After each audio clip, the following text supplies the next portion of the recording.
So Kesh Duran brings up Bold Success. The field stands ready to go. They're off and racing. Bold Success, the widest of them, first to leave with our Norman away well, so's Crescent City. This trio settle in front of the favourite, the Velvet Queen, Sugar Cane, then Old Maginica, and drifting back their last in the early stages, Reliable Star. Completing 250 and the Willis trained, our Norman down on the inside leads the way from Bold Success with its mouth wide open, looking for more rain as Duran takes hold at the judge. 2 lengths behind them, Crescent City, Sugar Cane on the inside of the other of the mares, the Velvet Queen, then Maginica, and Reliable Star is last. Out of the straight they head and through the crossing at the 1600 where the pacemaker, our Norman, leading the way by a length and a half. Running second, Bold Success, more than 2, Crescent City galloping along on its own there in the clear. A length and a half away is the 4-year-old mare, the Velvet Queen, which is pulling away forward on the outside of Sugar Cane, Maginica, and still last, Reliable Star. No change to the order, going over into the back straight. And so with 1,300 metres left to go, our Norman shows the way by a length, Bold Success, and they steady things up a little. A length and a half away, Crescent City getting up onto the bridle here and just wanting to pull as Sugar Cane goes through quickly to almost join it, followed by the Velvet Queen.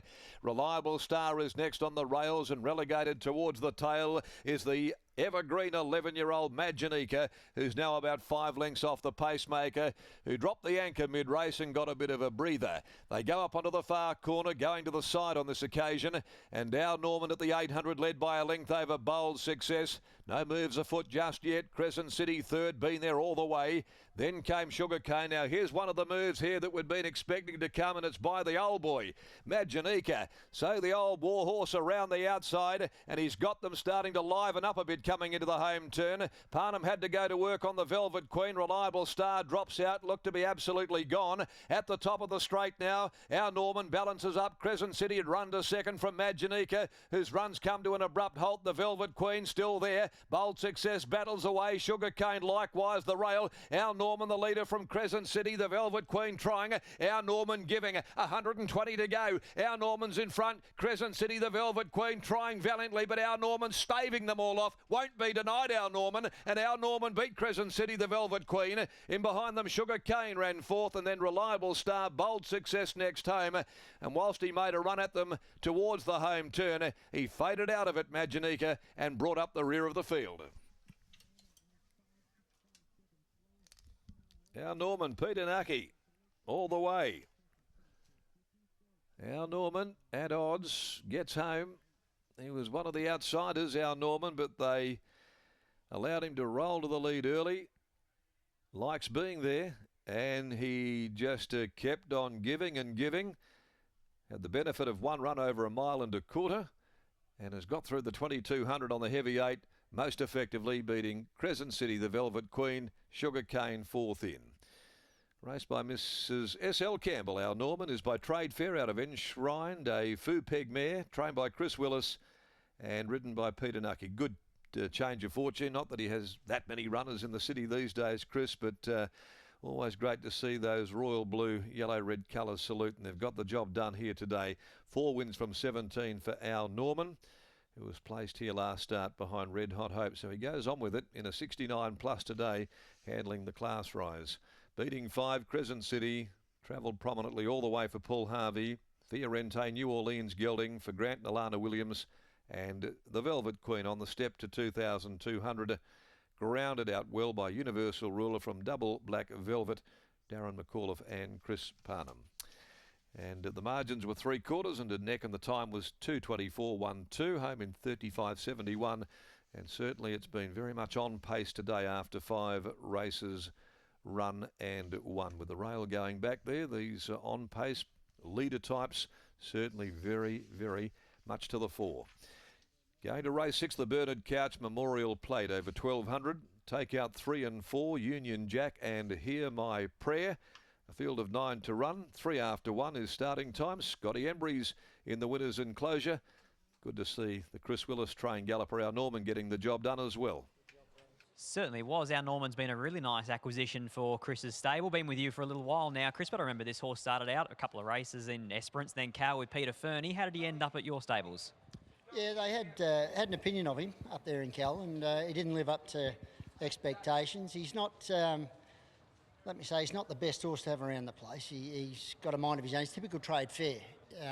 He's hard to handle and all that sort of stuff. But as far as the racehorse goes, we stepped him up straight away, and that's where we found him to be a lot better than just over the shorter distance. Also seems like he's really at home when he's out in front and allowed to do his own thing. Well, that's correct. As Jagsy said to me when he rode him, he won 2 on him last time, and he said, look, this horse is just an out-and-out stayer. The further they go, the better he'll get. He said, you know, if you let him slide at the 4, which he did again today, he just sort of loves it, and that's his go.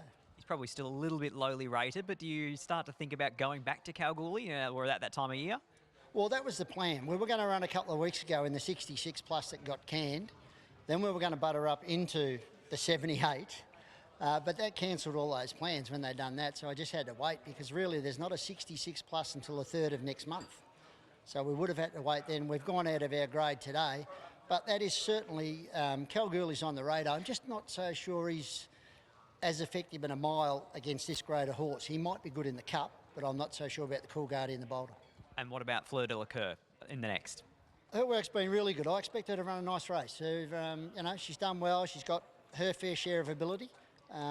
So, yeah, she shouldn't be far away. Congratulations, well done. Thank you very much. There's Chris Willis, and our Norman leads from start to finish. There was a moment there where Maginika whipped around them and put some speed into it, Michael, but for the vast majority, it was all to his own liking there for Peter Nucky, and our Norman is too strong for them at the end. Crescent City kept coming, and the Velvet Queen back in 3rd ahead of Sugarcane. So it looked as though it was a race that was dominated from the front, but if he was to go to Kalgoorlie, he probably could measure up a Boulder Cup, a Kalgoorlie Cup. It'll depend on who goes and what the weights all look like, but he's a nice enough horse for that grade. Absolutely. You'd think he'd probably go to around a 72, 73 rater now, seeing this is only a 69 plus rated race, and he's won 3 Saturday races since joining Chris's team now. He's done a remarkable job with this horse, going all the way, I think from memory, might have even been from maiden grade to win now 3 Saturdays. But it was Peter Nucky who was the winning rider today and absolutely pinched it in front there.